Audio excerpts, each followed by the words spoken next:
mi nombre es Valentina Ortiz y hoy vengo a explicarte por qué el feminismo ya no está persiguiendo el empoderamiento de las mujeres, cómo cada vez lo hace menos y cómo el Mundial de Fútbol masculino que hoy estamos viviendo funciona como evidencia de que esto está pasando. Eso sí, te aviso, te dejo un disclaimer: si no te gusta el tipo de videos que ponen en tela de juicio cuestiones sociales con un amplio consenso entre la sociedad, entonces te aviso, este video no es para vos. ¿Qué pasa si te digo que en este Mundial de Fútbol masculino, la selección femenina que no juega está ganando más dinero que en sus propios torneos? Sí, como te lo cuento. Y este es el resultado de un acuerdo de igualdad salarial que tuvo lugar a principios de este año entre la Federación de Fútbol de los Estados Unidos, la Asociación de Jugadoras del Equipo Nacional Femenino de Estados Unidos y la Asociación de Jugadores del Equipo Nacional Masculino de los Estados Unidos. ¿Y esto acaso es algo que decidieron los propios jugadores? En lo absoluto, esto es algo que decidieron los directivos de estas respectivas asociaciones y federaciones sentados en una mesa sin acuerdo de los jugadores. La selección de fútbol de los Estados Unidos ganó en este mundial 13 millones de dólares. Eso es más del doble de lo que ganó la selección femenina de fútbol de los Estados Unidos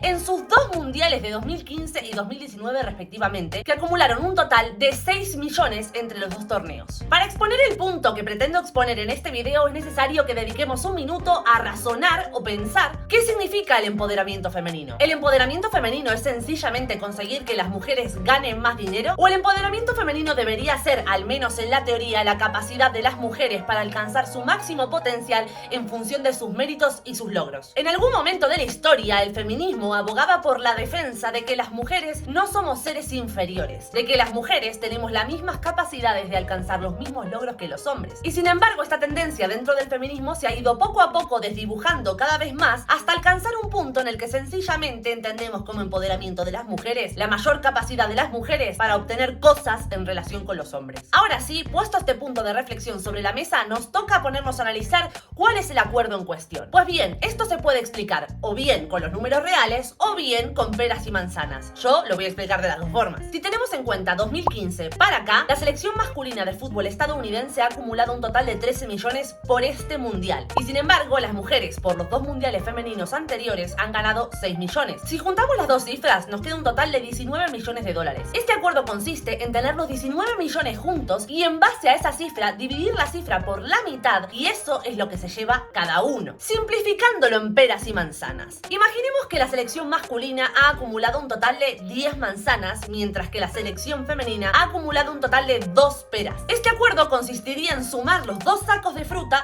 y concluir en que, teniendo 12 frutas, irán 6 frutas para cada grupo. Y en el momento en el que a vos, persona de buena fe, que pretende que cada uno gane lo que justamente se merece en base a sus logros, dirá: pero esto es una puta barbaridad. A lo que el feminismo probablemente lo que te va a contestar es que, bueno, es completamente comprensible porque es una desigualdad salarial por dos trabajos equivalentes, que son mujeres cobrando menos que los hombres por el mismo trabajo, que el fútbol femenino debería recibir más apoyo y es justamente porque no lo recibe que terminamos acudiendo a medidas como estas, para que, si afecta también a los hombres, entonces van a poder por fin entender la importancia de apoyar el fútbol femenino. Pero la realidad no funciona así, porque estemos dispuestos a asumirlo o no, y acá es donde viene la parte donde empezamos a cuestionar relatos claramente establecidos, el fútbol femenino interesa en una proporción mucho menor que el fútbol masculino. Un deporte que tiene menos audiencia, por tanto, también tendrá menos sponsors, y al tener menos sponsors, ahí es donde aparece el factor monetario. Y te lo pregunto a vos: si vos fueras dueño de una empresa de lo que sea, de ordenadores, de computadoras, y tuvieras un presupuesto limitado para invertirlo en publicidad, ¿en dónde vas a decidir invertir tu limitado dinero bien ganado? ¿En una selección donde vas a tener 600.000 personas de audiencia o en una selección donde vas a tener 50.000? Recordemos que tu único objetivo como dueño de esta empresa de tecnología es que tu producto llegue a la mayor cantidad de gente posible. Nadie te podría culpar por elegir invertir tu limitado dinero en publicidad en aquella actividad que va a tener más público. Y ahí es donde entra el rol hipócrita del feminismo, que te exige a vos que consumas más fútbol femenino o que inviertas más dinero en el fútbol femenino,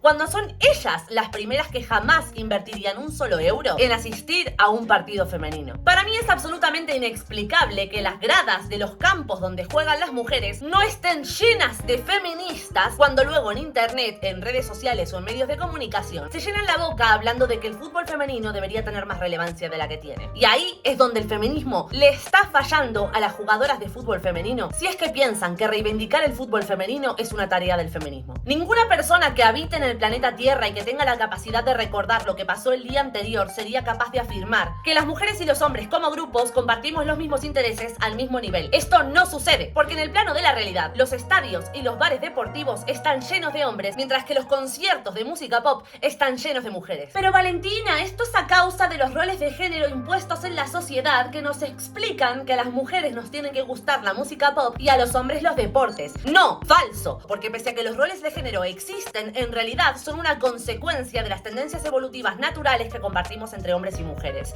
Y esto no me lo estoy inventando yo, esto está ampliamente documentado y estudiado. Sin ir más lejos, siempre menciono al mismo referente, Richard Lipa, que lleva años dedicándose a estudiar estas diferencias y que de hecho ha conformado la teoría de lo que es la dimensión objeto-persona, donde se encuentra la tendencia, tendencias, no normas, de que los hombres están más interesados en los trabajos que tienen que ver con los objetos o lo físico y las mujeres están más interesadas en aquello que tenga que ver con lo social y el trato con las personas. Para reafirmar esta teoría de Richard Lipa, también nos podemos ir a los experimentos hechos con niños de 2 años y hasta un par de días de vida realizados por el doctor Simon Baron-Cohen, o con la paradoja nórdica de igualdad, donde se observa que son en los países nórdicos, es decir, los países donde tienen mayores índices de igualdad de género, es donde más se llegan a apreciar las tendencias evolutivas entre hombres y mujeres, y donde más se pueden apreciar estas diferencias en las elecciones que hacen hombres y mujeres en estos países. Esto lo explicaba muy bien la psicóloga evolutiva Ann Campbell, que en paz descanse, que explicaba que a cuantos menos trabas encuentren las personas en su sociedad y en su contexto, más probable es que cualquier tendencia evolutiva encuentre su cauce para manifestarse. Entonces, establecido el hecho de que a los hombres y las mujeres no nos interesan los deportes en la misma proporción y tampoco tendrían por qué, empieza a ser un poco más razonable que el fútbol masculino tenga más público, por ende más sponsors y por ende gane más dinero. Luego podemos irnos a hablar de las evidentes diferencias físicas que existen entre hombres y mujeres a la hora de jugar al fútbol. Esto se evidenció en agosto del año pasado, donde las jugadoras profesionales del Atlético de Madrid, es decir, la Liga Profesional Femenina del Atlético de Madrid, compitió contra un equipo juvenil masculino, los KDTA. El resultado fue brutal, por no decir bochornoso a los ojos del feminismo, o que al menos debería serlo. Un contundente 0-6 en favor de ellos. Eso es, un grupo de adolescentes varones le ganó en un partido a la selección profesional femenina del Atlético de Madrid. Hola, soy la Valen Anticlimática que viene a pedirte un favor. Si te está gustando el video hasta ahora, anda a suscribirte acá abajo en el botón rojo y activar las notificaciones.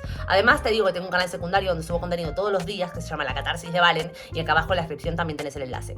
Ya está. Y yo no soy aficionada al fútbol, pero conozco a gente que sí, mucho de hecho. Y antes de grabar este video, tuve a bien preguntarles su opinión de por qué consumían fútbol masculino en relación al fútbol femenino. Y la respuesta fue clarísima. En el fútbol masculino, los jugadores son más altos y más grandes físicamente, por lo cual en un mismo tamaño de campo o de cancha, siempre va a ser más competitivo el juego entre hombres que entre mujeres, porque ocupan más espacio y alcanzan mayor velocidad. Esto, queramos que no, termina haciendo que el deporte sea más dinámico, que esté más reñido y que haya más interés en ver cómo se disputa. Por otro lado, me explican algo que es muy interesante, y es que en los partidos femeninos hay un grave error, y es el tamaño de las porterías, es decir, del arco. La única medida en favor de las mujeres que sería realmente razonable y que permitiría que hombres y mujeres realmente jugaran en igualdad sería empequeñecer un poquito los arcos, las porterías de los equipos femeninos. Porque mientras que la media de un hombre arquero, o sea, portero, es de en torno a 1,90 m, en el caso de las mujeres es en torno a 1,75 m. Por supuesto, como dije antes, tendencias, no normas. Empequeñecer ligeramente el tamaño de las porterías quizás hubiera ayudado en ese partido de mujeres contra hombres, donde los hombres, adolescentes y no profesionales, terminaron goleando a las mujeres. Creo que a este punto ya ha quedado perfectamente establecido por qué es una injusticia atroz que las mujeres se lleven la mitad de los ingresos de los hombres del fútbol masculino. Y como última razón, vuelvo a establecer las fallas del feminismo, su falta de compromiso y su abundante hipocresía. Y ojo, que yo no estoy muy a favor de las diferenciaciones entre sexos, ni con aplaudir o dejar de aplaudir las acciones de otro en función del género al que pertenezca. Tampoco nunca yo he sido muy afín al concepto de la sororidad, donde se pretende que yo tenga solidaridad con otras mujeres solo en función de su género y no en función de si se lo merecen o no. no, pero sí que hay que destacar que las feministas que sí creen en la sororidad no están siendo lo absoluto sororas con las jugadoras femeninas. Porque los hombres a los que les interesa un mínimo el fútbol sí están ahí apoyando a los equipos masculinos para que estos tengan más público y por tanto como consecuencia ganen más dinero. ¿Acaso el feminismo está haciendo eso? Por supuesto que no. Es más, a las mujeres a las que sí les interesa el fútbol es más normal encontrárnoslas consumiendo fútbol masculino que femenino. ¿Tienen algo esas mujeres en contra de otras mujeres? ¿O sencillamente por una razón u otra es más atractivo? Y en general, las personas que diseñan estas medidas de equidad o igualdad son personas que nunca han pisado el mundo real, o por lo menos no lo han hecho en los últimos 20 años de su vida. Y por tanto son incapaces de mirar un poco a futuros e imaginarse las posibles consecuencias que esto puede traer. ¿Qué pasa si a un hombre inocente que no está decidiendo que vos estés ganando menos dinero, que no tiene ni voz ni voto sobre la cantidad de dinero que vos puedas o no recibir, se entera de que a partir de mañana lo que él genere con su trabajo va a ser sumado por obligación